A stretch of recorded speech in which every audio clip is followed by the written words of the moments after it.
Did West Virginia sneak in a secret special teams weapon right under everyone's noses? Keep watching to find out. Let's go.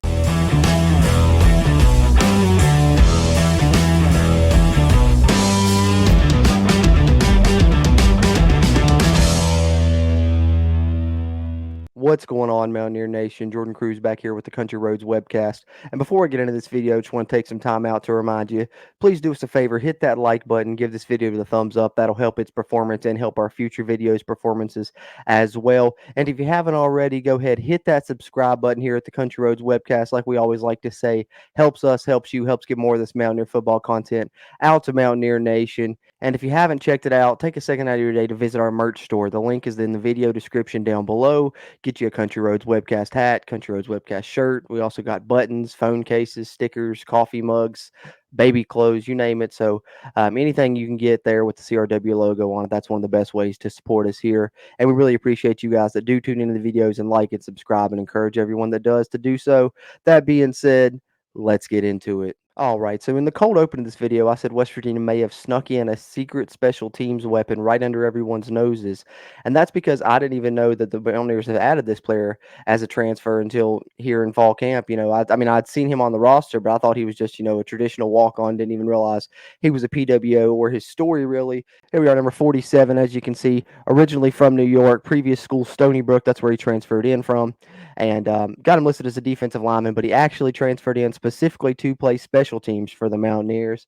And as a special teamer, he'll play, he'll play the kick coverage units, the field goal block units, and the punt block units, because his specialist is blocking kicks and punts. Here we are. So listen, this should get you excited, Mountaineer fans. And this is why this guy was recruited to transfer to West Virginia as a preferred walk-on, is this ability right here.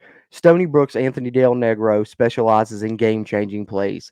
In 4 outings through the spring 2021 season, the redshirt junior has blocked 3 kicks, more than plenty of teams in total campaigns.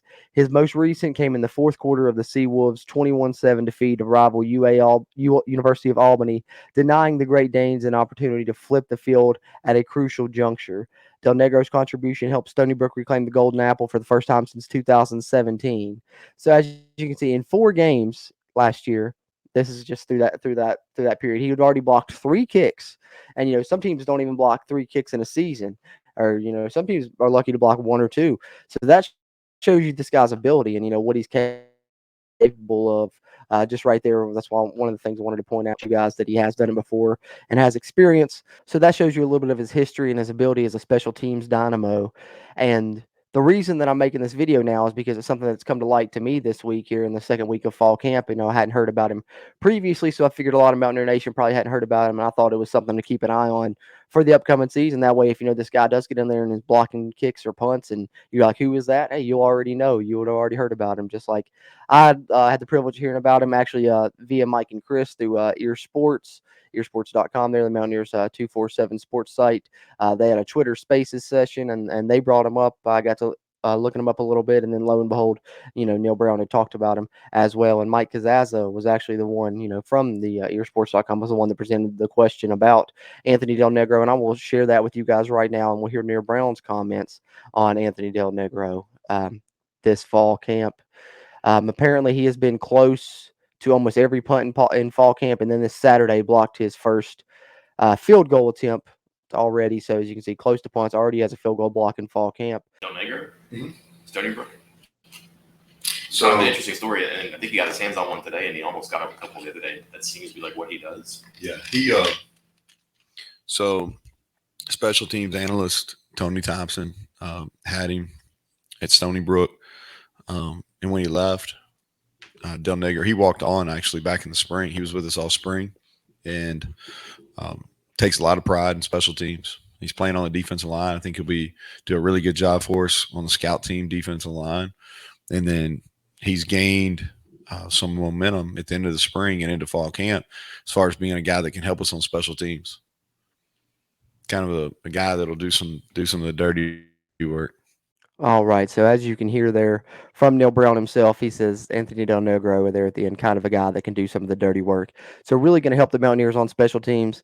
And that's kind of what I wanted to point out with this video as well, is quietly this offseason. We knew that the Mountaineers were rebuilding the offense, and there was the emphasis from the coaching staff to do so, adding, JT Daniels, adding some receivers from the junior college ranks, getting Graham Harrell, revamping the offense. But quietly, the WVU staff has also made it a point to revamp special teams. I don't think a lot of people have realized, not only with this move that I feel like really can help bringing in Del Negro to be a quote-unquote special teams dynamo, but also if you look at it, they also brought in Parker Grotehouse, the transfer from Florida State, to handle kickoffs specifically, so they're trying to get better there in field position. And then punting, they brought in the Australian punter Oliver Straw, and he's battling out with Colton McGee. So the Mountaineers really making an effort on special teams, as well as some of the guys they brought in that can also help with kick returns. One of the junior college receivers, Jeremiah Aaron, possibly going to factor in there. So definitely making a concerted effort to improve special teams and the offense this offseason. And I think that's big for the Mountaineers if you look, because the defense, I think we've all agreed, have been strong. Special teams has been a little bit of a mixed bag, and the offense has been a struggle through 3 years. So if the Mountaineers can improve offense and special teams, should be a good 2022. But if you want to know how us here at the Country Roads Webcast think the Mountaineers are faring in 2022, best way to find that out, season prediction roundtable episode of the CRW podcast.